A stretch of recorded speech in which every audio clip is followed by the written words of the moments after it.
Yo, what's up mga idol? Update ulit tayo sa pinapagawang resort ni Busing dito sa Apgat, Tangalan, Aklan. Naisalpak na nga yung mga porma dito sa BIM mga idol sa second floor. Nakahukay na rin para dito sa poste mga idol. Para yan sa tiris doon sa second floor. Yung poste na yan mga idol, yan yung magpapatibay para sa tiris dyan sa second floor. At tuloy-tuloy pa rin yung paggawa dito ng mga construction worker na mga masisipag mga idol. Siyempre mga tauhan ni Busing yan. Meron mga skill dito sa ibaba mga idol, nag-aasintada yan.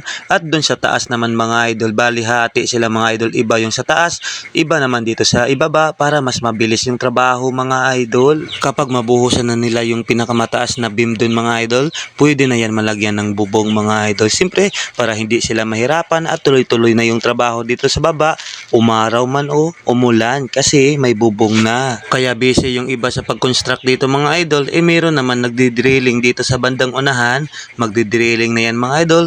Para yan sa tubig mga idol, kailangan i-drilling yan mga idol para lagyan na lang ng tubo, ipagapang papunta dito sa resort na pinapagawa ni Busing. At siyempre si Busing, ayan paikot-ikot, nag-i-inspection, tinitingnan kung ano pa yung magandang gawin dito. Baka isipin nyo mga idol na building talaga yung pinapagawa ni Busing, bali simentado lang dito sa banda sa baba mga idol. Yung poste na simentado, diretso hanggang sa taas, pero dyan sa taas mga idol, yung dingding, ano lang yan, native type yung mga idol. At kung napapansin ninyo, ang dami ng mga nyug na itinanim dyan sa gilid ng pader, bali dwarf yan mga idol. Dala na yan pampaganda dito sa resort pag matapos. Siyempre pag lumaki yan, maganda talaga tingnan at makulimlim dyan mga idol para iwas init at maging presko talaga yung hangin mga idol. Kaya sinadya talaga tinaniman yan. At siyempre hindi lang niyog yung tinanim, sari-saring puno din mga idol tulad ng talisay. Nako, maganda din talaga itanim dito yan habang busy yung mga construction worker.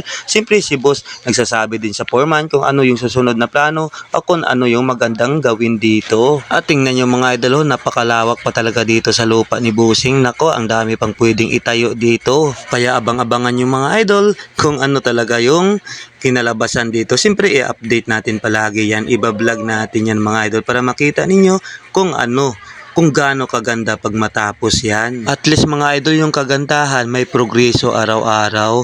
Nako, mahirap naman mga idol kung nakita mo, kompleto yung trabahador, ang daming trabahador, tapos wala namang progreso. Nako, yan yung mahirap, masakit talaga yan. Masakit sa bulsa kasi nagpapasahod ka tapos walang progreso. Yan yung mahirap mga idol. Kaya believe nga din ako dito sa mga tauhan ni Busing mga idol. Ang sisipag talaga pagdating mo sa umaga o pumunta ka kahit hapon, makikita mo talaga masarap sa mata nga nakikita nyo malaki yung pinogreso dito mga idol. May progreso talaga mga idol. Nagtayo nga rin dito si Busing ng mga solar. Syempre bukod sa solar light, meron din ditong kuryenteng ilaw kasi may power na ng kuryente dito mga idol. Kailangan ng may ilaw dito pag gabi mga idol for safety na rin. Kasi mga idol, nandito yung lahat ng materyales. Kailangan may ilaw at may bantayan para hindi mawala mga idol. Mahirap na.